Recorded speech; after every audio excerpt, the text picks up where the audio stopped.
मैं Shrimati Rita Singh MG college Kharsia में सहायक प्राध्यापक अर्थशास्त्र के पद पर पदस्थ हूँ। आज मैं आपको एमए इकोनॉमिक्स फोर्थ सेमेस्टर के फर्स्ट पेपर मैक्रो इकोनॉमिक्स में व्यापार चक्र जो कि थर्ड यूनिट का टॉपिक है उसमें सैमुअल्सन के सिद्धांत के बारे में बताऊंगी। जैसा कि हम जानते हैं, आर्थिक उच्चावचनों का संबंध पूंजीवादी अर्थव्यवस्था से होता है। चक्र शब्द से तात्पर्य घटनाओं के एक निश्चित क्रम से है जिनकी पुनरावृत्ति होती रहती है। जब यह पुनरावृत्ति व्यापार के क्षेत्र में होती है तो इसे व्यापार चक्र का नाम दिया जाता है। अर्थात आर्थिक उच्चावचन का अभिप्राय सामान्य रूप से आर्थिक क्रियाओं में होने वाले उतार चढ़ाव से होता है। आर्थिक क्रियाओं में होने वाले ये उतार चढ़ाव मुख्य रूप से 4 प्रकार के हो सकते हैं। सबसे पहले है मौसमी उच्चावचन, दूसरा है आकस्मिक अथवा अनियमित उच्चावचन, दीर्घकालीन उच्चावचन तथा चक्रीय उच्चावचन। सबसे पहले हम मौसमी उच्चावचन की बात करें तो जैसा कि नाम से ही स्पष्ट है, मौसम में होने वाले परिवर्तन से जो चक्र उत्पन्न होते हैं वो मौसमी उच्चावचन कहलाते हैं। इसमें प्रायः कृषि तथा कृषि से संबंधित उद्योगों आते हैं और इस प्रकार के उच्चावचनों का पूर्वानुमान किया जा सकता है। दूसरी तरफ जो आकस्मिक उच्चावचन होते हैं, इसमें कुछ अनियमित कारक जैसे बाढ़, भूकंप, सूखा, युद्ध, महामारी इत्यादि होते हैं। चूंकि इस प्रकार के उच्चावचन का पूर्वानुमान नहीं किया जा सकता है। तीसरा है दीर्घकालीन उच्चावचन। ये ऐसे उच्चावचन होते हैं जो लंबी अवधि के होते हैं और इसमें कुछ ऐसे कारक जैसे तकनीकी परिवर्तन, जनसंख्या में होने वाले परिवर्तन, इन कारणों से ये उत्पन्न होते हैं। चौथा है चक्रीय उच्चावचन। इसके अंतर्गत आर्थिक क्रियाओं में नियमित रूप से उतार चढ़ाव उत्पन्न होते रहते हैं। इस प्रकार के उच्चावचन उत्पन्न होने के पीछे विशुद्ध रूप से आर्थिक कारक ही उत्तरदायी होते हैं और इन्हीं उच्चावचनों को व्यापार चक्र के नाम से जाना जाता है। सामान्य अर्थ में व्यापार चक्र का अभिप्राय एक ऐसी घटना से होता है जिसके अंतर्गत आर्थिक चरों जैसे उत्पादन, आय, कीमत, रोजगार आदि में एक दीर्घकालीन प्रवृत्ति के इर्द गिर्द लगातार उतार चढ़ाव होते रहते हैं और यही उतार चढ़ाव की प्रवृत्ति व्यापार चक्र के रूप में जानी जाती है। विभिन्न अर्थशास्त्रियों ने व्यापार चक्र या आर्थिक उच्चावचन की अलग अलग परिभाषाएं दी हैं, जिसमें प्रोफेसर हैबरलर, प्रोफेसर केन्स, प्रोफेसर बेनहम और इसी प्रकार और भी अनेक अर्थशास्त्रियों ने अपनी परिभाषाएं दी हैं और इन परिभाषाओं से यह स्पष्ट है कि अर्थव्यवस्था में सामान्य उतार चढ़ाव की स्थिति को व्यापार चक्र के रूप में स्वीकार नहीं किया जा सकता जब तक कुछ स्पष्ट विशेषताओं के साथ उतार चढ़ाव की स्थिति उत्पन्न हो, तभी इसे व्यापार चक्र के रूप में स्वीकार किया जाना चाहिए। व्यापार चक्र की कुछ विशेषताएं भी हैं। अब हम व्यापार चक्र की विशेषताओं के बारे में देखते हैं। अलग अलग अर्थशास्त्रियों के द्वारा प्रस्तुत किए गए परिभाषाओं के आधार पर कुछ विशेषताएं हैं। उसमें सबसे पहले है कि व्यापार चक्रों की गति लहरों के समान होती है। पूंजीवादी अर्थव्यवस्था रूपी समुद्र में यही लहरें तेजी के पश्चात मंदी और फिर मंदी के पश्चात तेजी लाती हैं। दूसरा है व्यापार चक्र से उत्पन्न होने वाले उतार चढ़ाव का स्वरूप चक्रीय होता है। चक्रीय का मतलब कि जैसे पहले तेजी आई, उसके बाद फिर मंदी, मंदी के बाद फिर तेजी और यही क्रम निरंतर चलता रहता है। तीसरा है व्यापार चक्र के अंतर्गत प्रत्येक अर्थव्यवस्था या प्रत्येक अवस्था अपने आप ऐसे कारकों का संचय करती है जो इसे आगे की ओर ले जाता है। चौथी विशेषता है कि व्यापार चक्र का जो प्रभाव है वो अर्थव्यवस्था के किसी एक क्षेत्र तक सीमित नहीं रहता, बल्कि यह संपूर्ण अर्थव्यवस्था को प्रभावित करते हैं। पांचवी विशेषता है व्यापार चक्र के विभिन्न अवस्थाओं में तेजी मंदी का चक्र लगभग एक निश्चित अवधि में पूर्ण हो जाता है। अब हम देखेंगे कि व्यापार चक्र के कितने प्रकार होते हैं या कौन कौन से प्रकार होते हैं। तो जैसा कि हमको विशेषताओं से स्पष्ट हो रहा है कि एक चक्र एक निश्चित अवधि में पूर्ण हो जाता है, लेकिन यह अवधि कितनी लंबी होती है? तो प्रोफेसर हेंसन ने इसके लिए 7 से 10 वर्ष की अवधि को निर्धारित किया है, परंतु विभिन्न अर्थशास्त्रियों ने अपने अपने अध्ययन के आधार पर अलग अलग अवधियों के बारे में बतलाया है, जिसमें सबसे पहला है अल्पावधि के किचिन चक्र। इसे लघु चक्र भी कहते हैं क्योंकि इसकी अवधि 10 महीने की होती है। चूंकि इसको एक ब्रिटिश अर्थशास्त्री जोसेफ किचन ने इसके बारे में बतलाया था, इसलिए इसका नाम किचिन चक्र पड़ा। दूसरा है दीर्घ अवधि के जगलर चक्र। एक फ्रेंच अर्थशास्त्री क्लीमेंट जगलर के द्वारा प्रतिपादित किए जाने के कारण इस चक्र का नाम जगलर चक्र पड़ा, और इन्होंने ये बतलाया कि जो तेजी, मंदी और आर्थिक संकट आती है वो कोई आकस्मिक घटना नहीं है, बल्कि एक निश्चित क्रम है इनका, जो कि लहरों की भांति गतिशील होती रहती है। और जगलर ने इस चक्र की अवधि लगभग 9.5 वर्ष बतलाई है। तीसरा है अति दीर्घ अथवा कोंद्रातिफ वक्र। रूसी अर्थशास्त्री कोंद्रातिफ ने 1925 में इस चक्र का प्रतिपादन किया, जो कि 50 वर्ष की अवधि के दीर्घकालीन व्यापार चक्र होते हैं, और ये व्यापार चक्र नियमित कारणों से और नियमित रूप से उत्पन्न होते रहते हैं। चौथा है निर्माण चक्र। इन चक्रों का संबंध निर्माण कार्यों से होने के कारण इन्हें निर्माण चक्र कहते हैं, और इनकी अवधि 18 वर्ष की होती है। पांचवा है कुजनेट्स चक्र। अमेरिकन अर्थशास्त्री साइमन कुजनेट्स ने इन चक्रों का प्रतिपादन किया, अतः इन्हें कुजनेट्स चक्र के नाम से जाना जाता है, जिसकी अवधि 16 से 22 वर्ष की होती है। अब हम व्यापार चक्र की अवस्थाओं के बारे में देखते हैं। तो सामान्य रूप से एक व्यापार चक्र साधारण 4 अवस्थाएं होती हैं: पुनरुत्थान, विस्तार अथवा समृद्धि, प्रतिसार अथवा सुस्ती एवं अवसाद। ये 4 अवस्थाएं हैं। इन 4 अवस्थाओं को हम इस चित्र में देख सकते हैं। इस चित्र में हम देख रहे हैं कि निम्न बिंदु से शुरुआत होकर ये व्यापार चक्र पुनरुत्थान की अवस्था को पार करता हुआ समृद्धि तक पहुंचता है, और समृद्धि के बाद ये उच्च बिंदु पर पहुंच जाता है।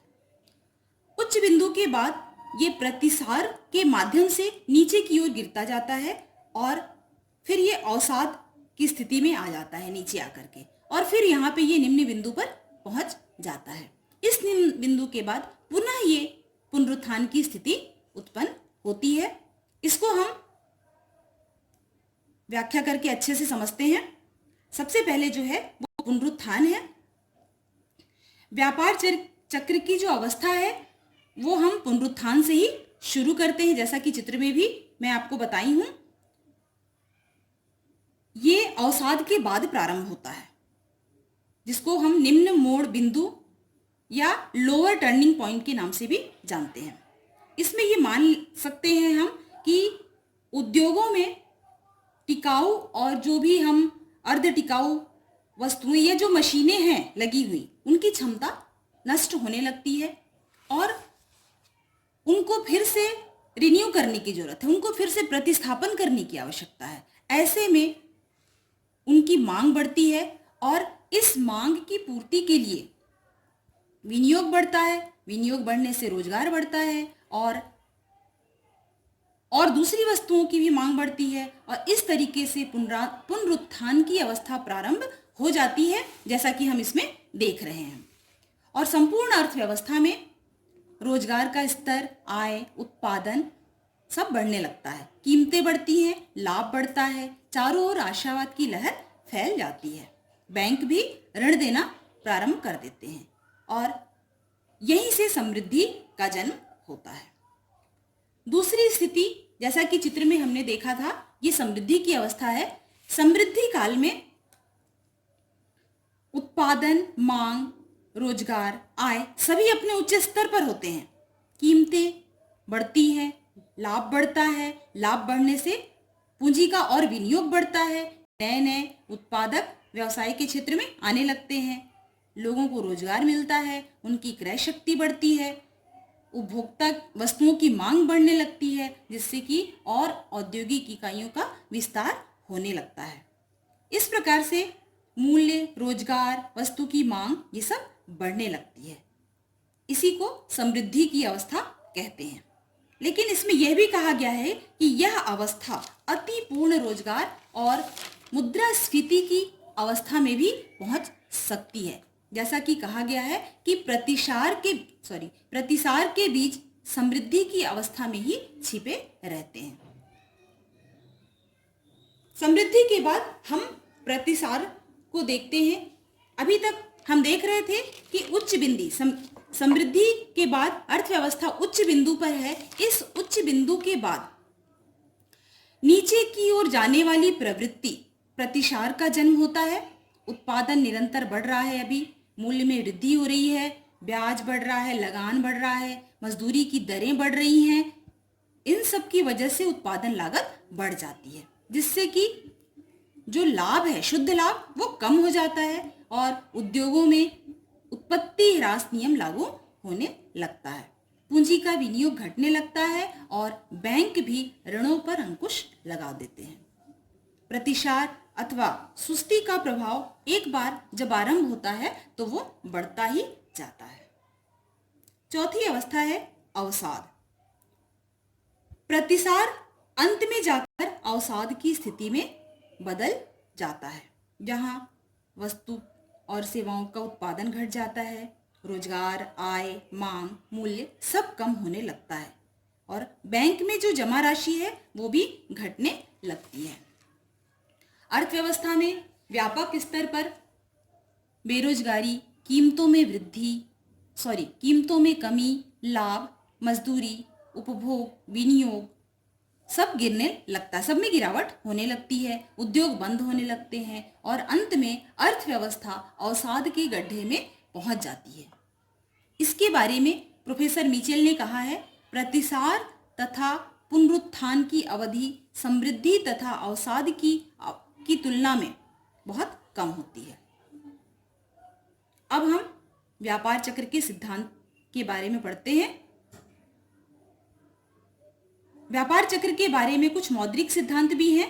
मौद्रिक सिद्धांत के अंतर्गत यह स्पष्ट किया गया कि व्यापार चक्र के उत्पन्न होने के लिए मौद्रिक कारक ही उत्तरदायी होते हैं और इन्हीं कारकों के आधार पर ही व्यापार चक्र की व्याख्या प्रस्तुत की है इन्होंने।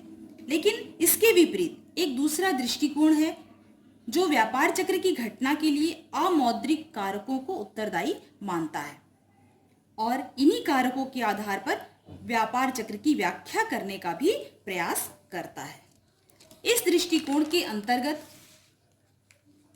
सर्वप्रथम एक अर्थशास्त्री पॉल ए सैमुअल्सन ने गुणक त्वरक की अंतःक्रिया को स्पष्ट करते हुए इसके माध्यम से व्यापार चक्र की घटना का विश्लेषण प्रस्तुत किया। प्रोफेसर पॉल ए सैमुअल्सन ने 1939 में आय के निर्धारण में एक साथ गुणक तथा त्वरक दोनों की भूमिका पर विचार करते हुए गुणक तथा त्वरक के बीच अंतःक्रिया को स्पष्ट किया।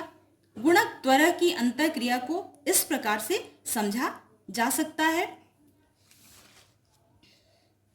यदि स्वायत्त निवेश में वृद्धि कर दिया जाए तो गुणक प्रभाव क्रियाशील हो जाता है, जिससे कि कुल व्यय में वृद्धि होकर के आय में परिवर्तन हो जाता है या आय बढ़ जाता है, जिससे कि मांग उपभोग बढ़ जाता है और उपभोग मांग में वृद्धि हो जाती है। उपभोग मांग में वृद्धि होने से त्वरक क्रियाशील हो जाता है और त्वरक के क्रियाशील होने से उपभोग व्यय में परिवर्तन होकर के प्रेरित निवेश में वृद्धि हो जाती है।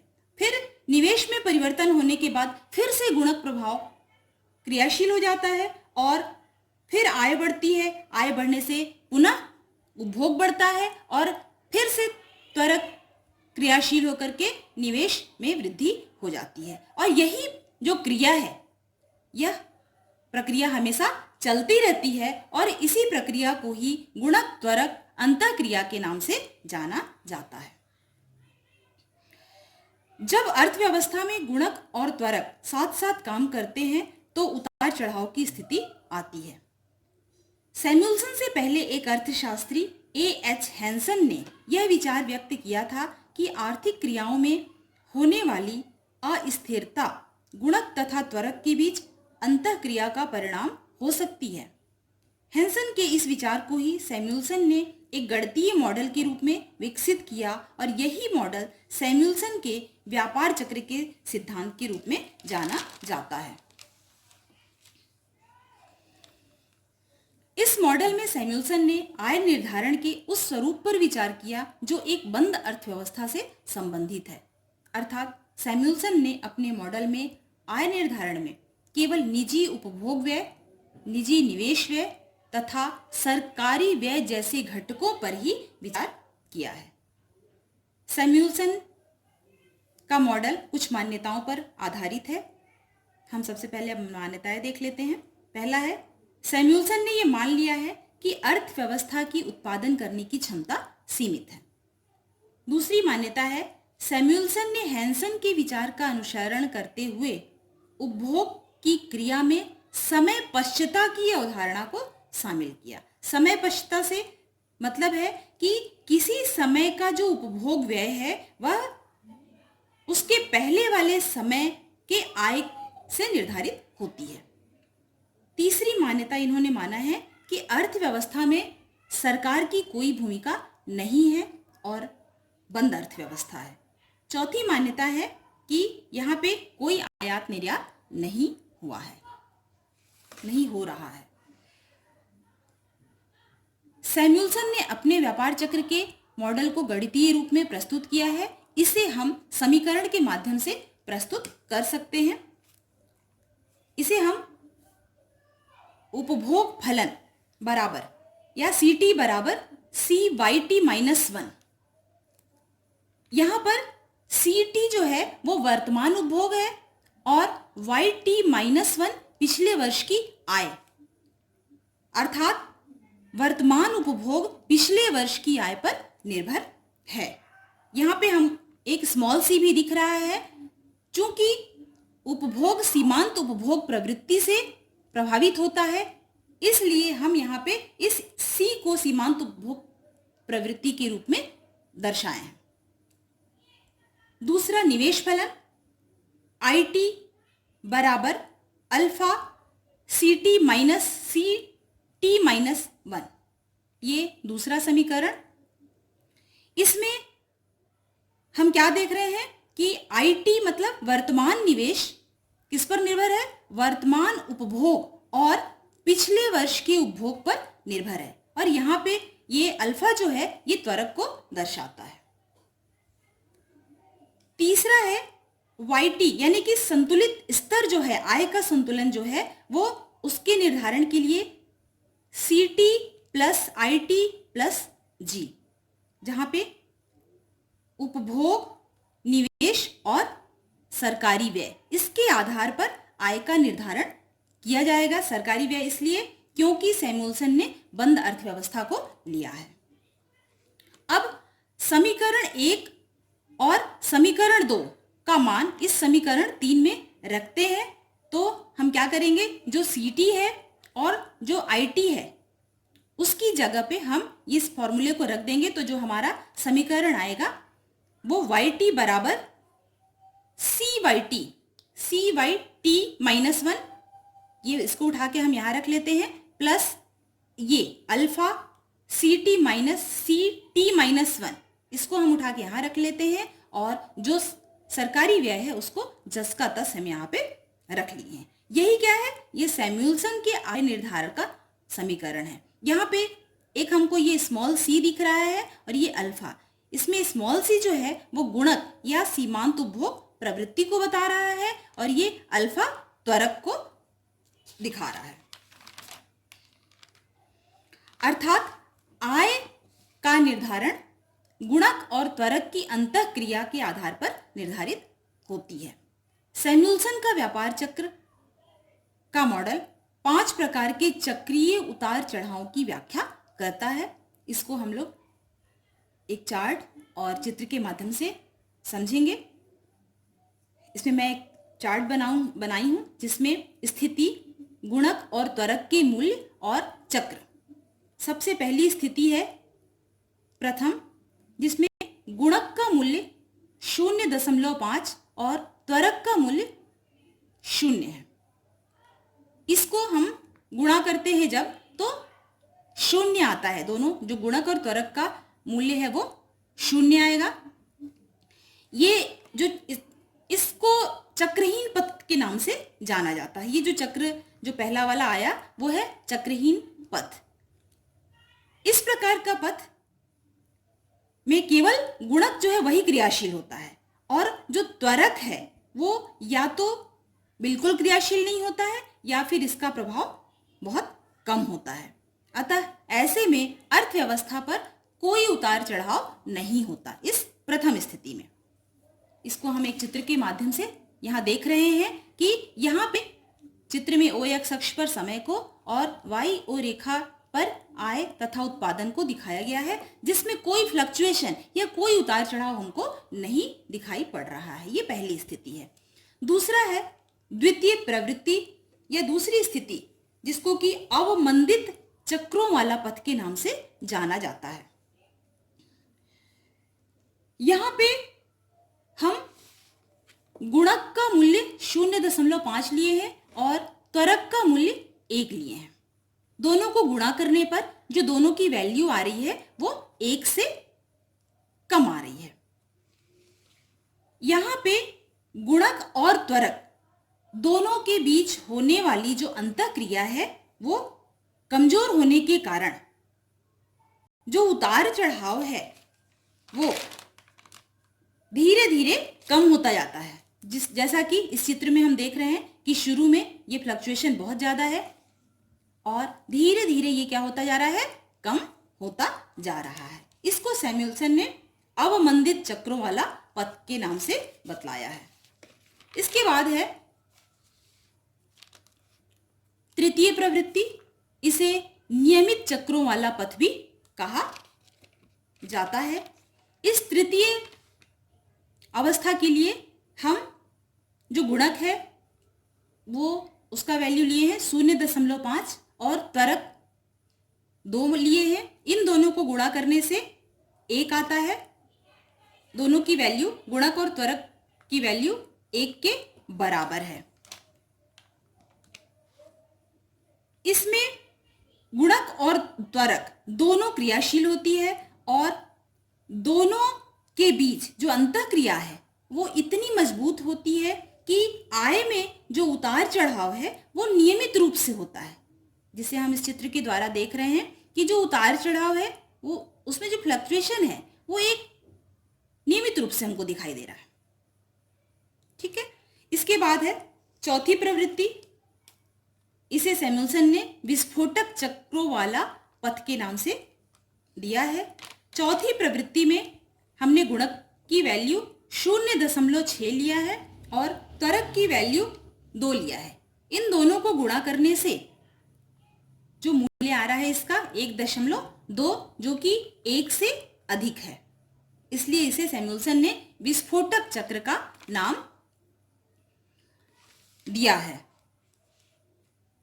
इसमें समय के साथ साथ, इसको चित्र में जब हम देखते हैं तो समय के साथ साथ प्रारंभ में उतार चढ़ाव कम हो रहा है और जब दोनों अत्यधिक क्रियाशील हो जाते हैं, गुणक और त्वरक, तो इसमें उतार चढ़ाव जो है वो बहुत ज्यादा दिखाई पड़ रहा है। धीरे धीरे ये क्या हो रहा है, शुरू में कम है, इसके बाद ये बढ़ता जा रहा है और बहुत ज्यादा दिखाई देने लगा है। इसे इन्होंने विस्फोटक चक्रों वाला पथ के नाम से बताया है। इसके बाद है पंचम प्रवृत्ति, जिसे कि चक्रहीन विस्फोटक के नाम से जाना जाता है।